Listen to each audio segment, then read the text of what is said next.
Today is a story review of a great woman. Although born a slave, she preached on 4 continents. Who is she and how was she able to achieve this?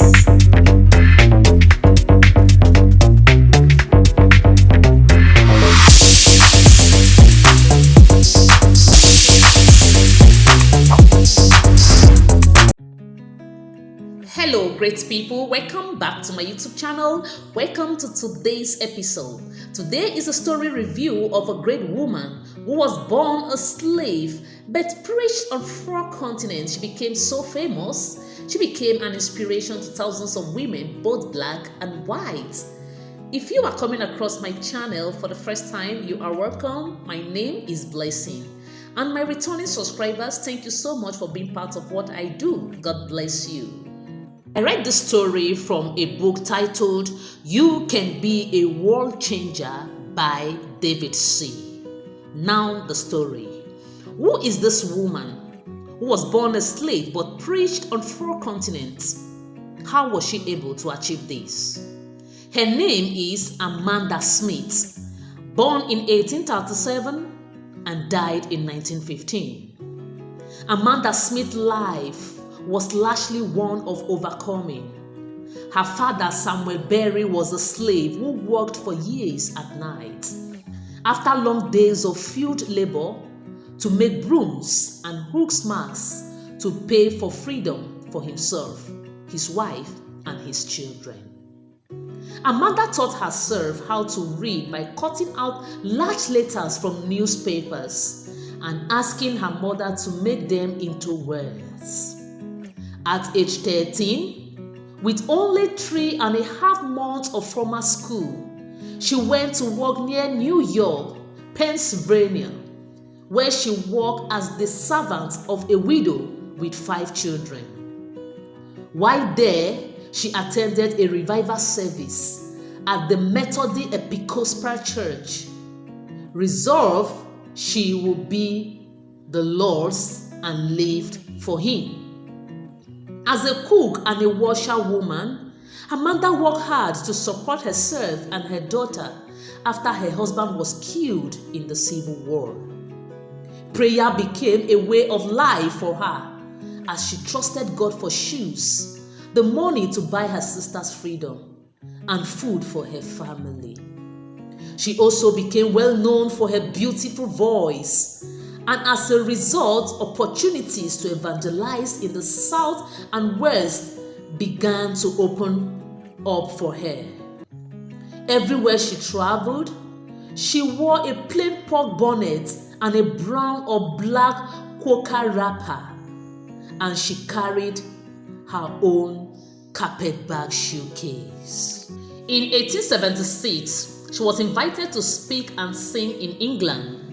And although she was afraid of going to England and afraid of the ocean, she went her way provided by friends who had given gifts so generous she was able to travel in a first-class cabin.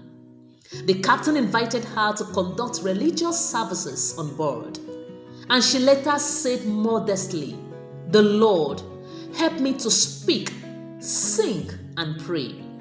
The passengers quickly spread word of her, and she received invitations to speak that kept her in a meeting for 1.5 years in England and Scotland.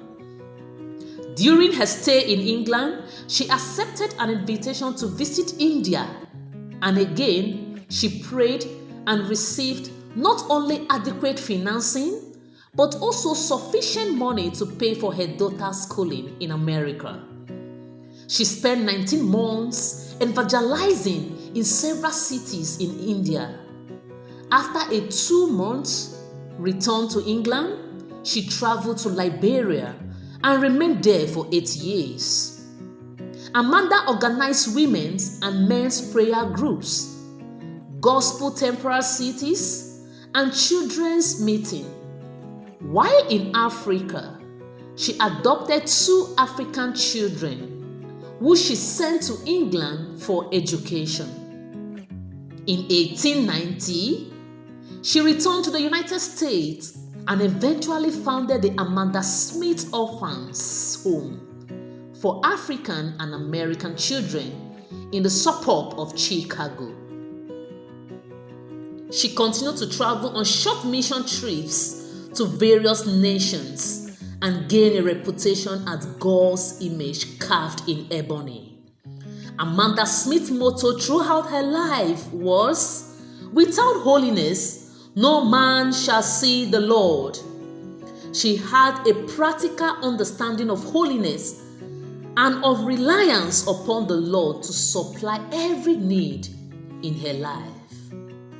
Her example as a former slave who rose to worldwide leadership in Christian circles became an inspiration to thousands of women, both black and white, throughout the early 90s. World changers trust God to help them overcome every obstacle. In their faith, they sanctify themselves in holiness. 2 Chronicles chapter 31 verses 18. I hope you enjoyed the story of this great woman. Amanda Smith was a slave, but she preached on 4 continents. She became so famous. She became an inspiration to thousands of women, both black and white. She became a leader in the Christian circle. It doesn't matter your background or your situation in life. If you trust God, God can raise you. God can make you to become relevant even when people feel that there is nothing good in you.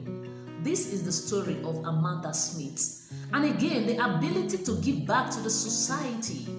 Amanda Smith remembered where she came from. She established an orphanage home to reach out to the less privileged. There are people that God has blessed so much, but they fail to impact the lives of others. Amanda Smith has shown us a good example. And remember, she said, without holiness, no one can see God. It is a lesson for us too. And again, Amanda Smith used her talent for the purpose of serving God. This too is a lesson to us. Amanda Smith died many years ago, but today we are talking about her. The world recognizes her. Why? Because she lived a life of impact. Because she is a world changer. What will people talk about you and I when we are no more? Think about it. Thank you so much for watching this video. Give this video a thumbs up. Share this video with friends. See you in my next video.